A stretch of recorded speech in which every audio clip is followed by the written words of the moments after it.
When you have an emotional imbalance or a mental ailment, it does affect you in a way that you begin to withdraw from everything because you don't think you deserve to have any joy in your life.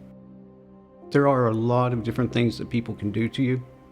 There had not been a day in my life that I had not felt the things that my dad told me to feel. You're stupid. You know what? You're as dumb as a bag of rocks.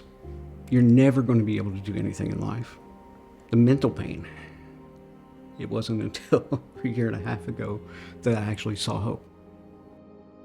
So Chuck is a wonderful individual, and he actually works for our IT department, and just so happened I needed his help.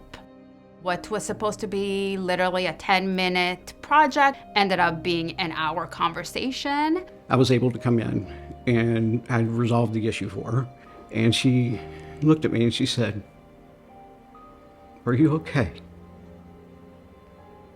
And I said, "No, I'm not." She said, "Do you want to talk about it?" I said, "Please." The more we kind of talked about it, he started to share more and more intimate details of his life, and just, I don't know why, I don't know what happened, and I was like, would you want to do therapy specifically with me? And he answered yes, and kind of the rest is history. That was the pivotal moment. It was the beginning of the most phenomenal journey I have ever been on in my life. The mind, if we experience a lot of psychosocial stressors, people then start to engaging in self-sabotage behaviors. A lot of those issues, whether it is GI issues, eating issues, sleeping issues, they are all could be stemming from depression and anxiety. So I think one of the most important thing to discuss is the mind-body connection.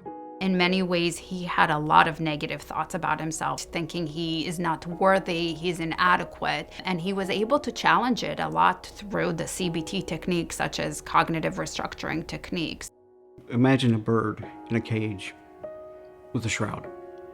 That was my life, completely and totally. I was in the dark. Every time we would work through something, every time we'd talk about a cognitive distortion, she showed me there's a totally different person than what's in that cage. And then one day, the shroud started coming off. And I could see light. And the light gave me hope to continue.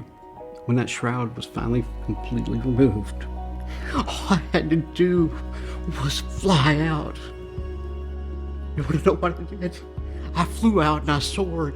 I soared like I never soared before. It was so life-changing. It truly was.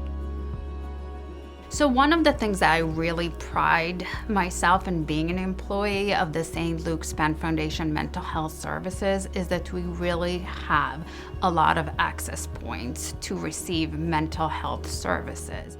They talk the talk and they walk the walk, and you won't be disappointed.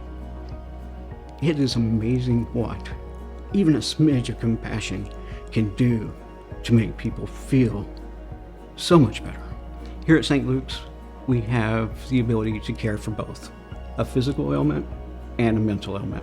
There is no stigma associated with mental illness.